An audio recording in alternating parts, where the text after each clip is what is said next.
He, peace be on him, went on from Batan al-Aqaba until he stopped at Sharaf for the night. At dawn he ordered his boys to get water and more for the journey. Then he continued from there until midday. While he was journeying, one of his followers exclaimed, "God is greater, Allahu Akbar." "God is greater, Allahu Akbar," responded al-Hussain, peace be on him. Then he asked, "Why did you say Allahu Akbar?" "I saw palm trees," answered the man. "This is a place in which we never see a palm tree," a group of his followers asserted. "What do you think it is then?" asked al-Hussain, peace be on him. "We think it is the ears of horses," they answered. "By God, I think so too," he declared. Then he said, "So that we can face them in one direction, i.e. so that we are not surrounded, we should put at our rear whatever place of refuge we can find." "Yes," said to him, "there is Du Husam over on your left. If you reach it before them, it will be in just the position you want." So he veered left towards it and we went in that direction with him. Even before we had time to change direction, the vanguard of the cavalry appeared in front of us and we could see them clearly. We left the road and when they saw that we had moved off the road, they also moved off the road towards us. Their spears looked like palm branches stripped of their leaves and their standards were like birds' wings. Al-Hussain ordered his tents to be put up, and they were erected. The people came up. There were about 1,000 horsemen under the command of al-Harbi Yazid al-Tamimi. It was during the heat of midday that he and his cavalry stood thus facing al-Hussain, peace be on him. Al-Hussain, peace be on him, and his followers were all wearing their turbans and their swords, ready to fight. "Provide our people with water and let them quench their thirst and give their horses water to drink little by little," Al-Hussain ordered his boys. They did that and they began filling their bowls and cups and took them to the horses. When a horse had drunk 3 or 4 or 5 draughts, the water was taken away and given to another horse until they had all been watered. Ali b. al-Tan al-Maharibi reported, "I was with al-Hur on that day, I was among the last of his followers to arrive. When al-Hussain, peace be on him, saw how thirsty both I and my horse were, he said, 'Make your beast Roriya kneel.' I thought Roriya meant water skin, so he said, 'Cousin, make your camel Jamal kneel.' I did so. Then he said, 'Drink.' I did so, but when I drank, water flowed from my water skin. 'Bend your water skin,' said al-Hussain. I did not know how to do that. He came up to me and bent it into the proper position for drinking. Then I drank and gave my horse to drink."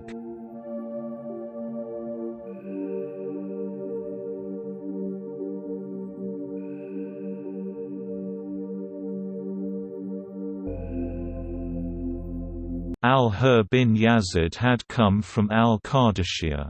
Ubayd Allah bin Ziyad had sent al-Hussain bin Numayr and ordered him to take up his position at al-Qadisiyah. Then al-Hur had been sent in advance with 1,000 horsemen to meet al-Hussain. Al-Hur remained positioned opposite to al-Hussain, peace be on him, until the time for the midday prayer drew near. Al-Hussain, peace be on him, ordered al-Hajjaj b. Masruq to give the call to prayer. When the second call to prayer immediately preceding the prayer was about to be made, al-Hussain came out before the people dressed in a waistcloth and cloak and wearing a pair of sandals. He praised and glorified God, then he said, "People, I did not come to you until your letters came to me, and they were brought by your messengers saying, 'Come to us for we have no Imam.' Through you may God unite us under guidance and truth. Since this was your view, I have come to you. Therefore give me what you guaranteed in your covenants and sworn testimonies. If you will not and if you are now averse to my coming, I will leave you and go back to the place from which I came." They were silent before him. Not one of them said a word. "Recite the Iqamah," he said to the caller for prayer muadhin, and he recited the Iqamah. "Do you want to lead your followers in prayer?" he asked al-Harbi. Yazid. "No," he replied, "but you pray and we will pray following the lead of your prayer." Al-Hussain, peace be on him, prayed before them. Then he returned to his tent and his followers gathered around him. Al-Hur went back to the place where he had positioned his men and entered a tent which had been put up for him. A group of his followers gathered around him while the rest returned to their ranks, which they had been in and which now they went back to. Each of them held the reins of his mount and sat in the shade of its body. At the time for the afternoon Asr prayer, Al-Hussain, peace be on him, ordered his followers to prepare for departure. Then he ordered the call to be made, and the call for the Asr prayer was made, and the Iqamah. Al-Hussain, peace be on him, came forward, stood and prayed. Then he said the final greeting of the prayer and turned his face towards them, Al-Hur's men.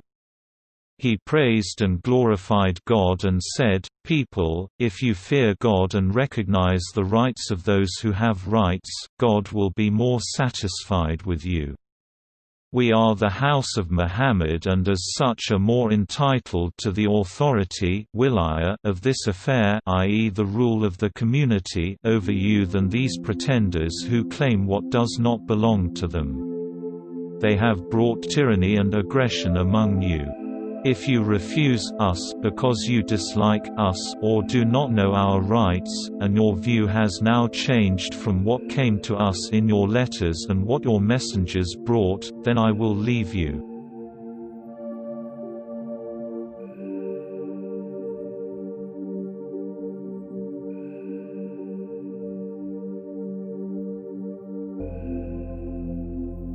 "By God," declared al-Hur, "I know nothing of these letters and messengers which you mention." Uqba b. Simon, al-Hussain, peace be on him, called to one of his followers, "Bring out the 2 saddlebags in which the letters to me are kept." He brought out 2 saddle-bags which were full of documents, and they were put before him. "We are not among those who wrote these letters to you," said al-Hur, "and we have been ordered that when we meet you we should not leave you until we have brought you to Kufa to Ubayd Allah. Death will come to you before that happens." Al-Hussain, peace be on him, told him. Then he ordered his followers, "Get up and get mounted." They got mounted and then waited until their women had been mounted. "Depart," he ordered his followers. When they set out to leave, the men with al-Hur got in between them and the direction they were going in. "May God deprive your mother of you," said al-Hussain, peace be on him, to al-Hur, "What do you want?"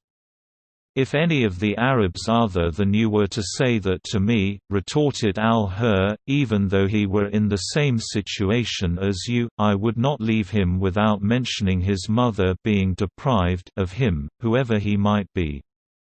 But by God there is no way for me to mention your mother except by saying the best things possible. What do you want?" Al-Hussain, peace be on him, demanded. "I want to go with you to the governor, Ubayd Allah," he replied. "Then by God I will not follow you. Then by God I will not let you go anywhere else." These statements were repeated 3 times, and when their conversation was getting more heated, al-Hur said, "I have not been ordered to fight you. I have only been ordered not to leave you until I come with you to Kufa. If you refuse to do that, then take any road which will not bring you into Kufa nor take you back to Medina, and let that be a compromise between us while I write to the governor, Ubayd Allah. Perhaps God will cause something to happen which will relieve me from having to do anything against you. Therefore take this road here and bear to the left of the road to Al-Udhayb and Al-Qadishiyah." Al-Hussain, peace be on him, departed, and al-Hur with his followers also set out travelling close by him, while al-Hur was saying to him,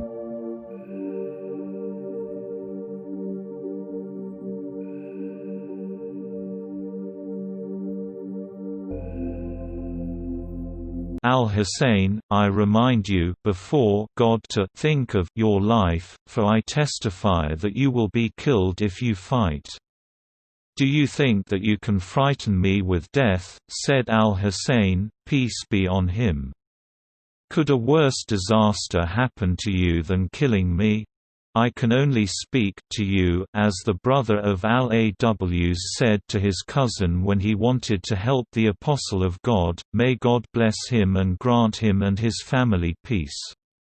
His cousin feared for him and said, 'Where are you going, for you will be killed?'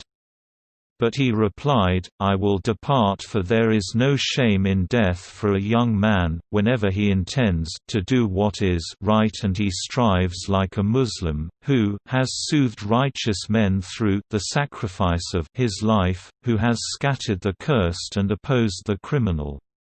If I live, I will not regret what I have done, and if I die, I will not suffer. Let it be enough for you to live in humiliation and be reviled.'" When al-Hur heard that he drew away from him.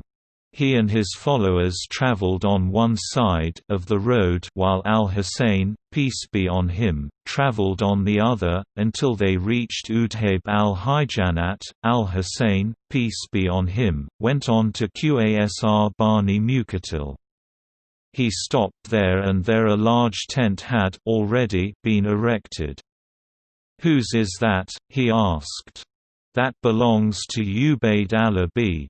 al-Hur al-Jufi," he was told. "Ask him to come to me," he said.